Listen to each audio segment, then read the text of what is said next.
মহাভারতের যুদ্ধের ভয়ঙ্কর দিনগুলো চলছে। কুরুক্ষেত্রের ময়দানে ধুলোর ঝড়ে ঢেকে গেছে আকাশ। অর্জুনের মন তখন ভারাক্রান্ত। ভাইদের মৃত্যু, রক্ত আর ক্রোধে ভরা এই যুদ্ধ তাকে ক্লান্ত করে তুলেছে। তখনই ঋষি মার্কণ্ডেয় এসে উপস্থিত হলেন যুধিষ্ঠিরের সামনে।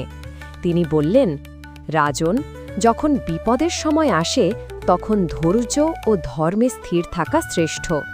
তোমাদের মতো এক সময় রামও কঠিন পরীক্ষা দিয়েছিলেন।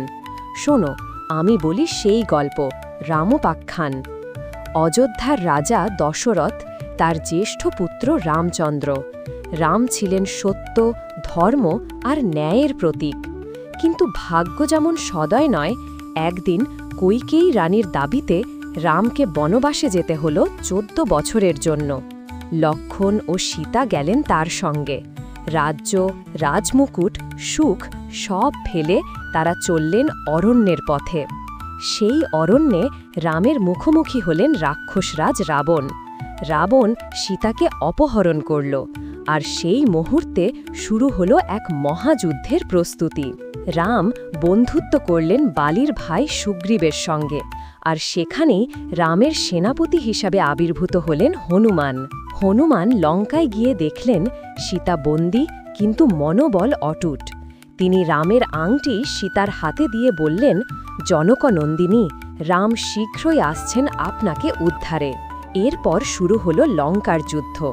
রাম বনাম রাবণ, ধর্ম বনাম অধর্ম, আলো বনাম অন্ধকার। রাবণের 10 মাথা, অহংকার এবং শক্তি সবই ধ্বংস হয়ে গেল রামের তীরের সামনে।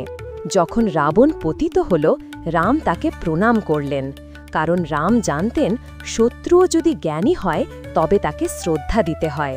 সীতা ফিরে এলেন, রাজা দশরথের রাজ্য আবার পেল রাম। অযোধ্যা জেগে উঠল আনন্দে, দীপের আলোয়। সেই দিনই আজ আমরা দীপাবলি হিসাবে স্মরণ করি। ঋষি মার্কণ্ডেয় বললেন, হে যুধিষ্ঠির, রামের মতো যে ধর্মে স্থির, তাকে কোনো দুঃখ ভাঙতে পারে না। তুমি রামের মতো ধৈর্য ধরো, তাহলেই তোমারও বিজয় আসবে। এই হল রামোপাখ্যান, যেখানে এক রাজা রামের জীবনের মাধ্যমে শেখানো হয়েছে ধর্ম, ধৈর্য ও সত্যের শিক্ষা।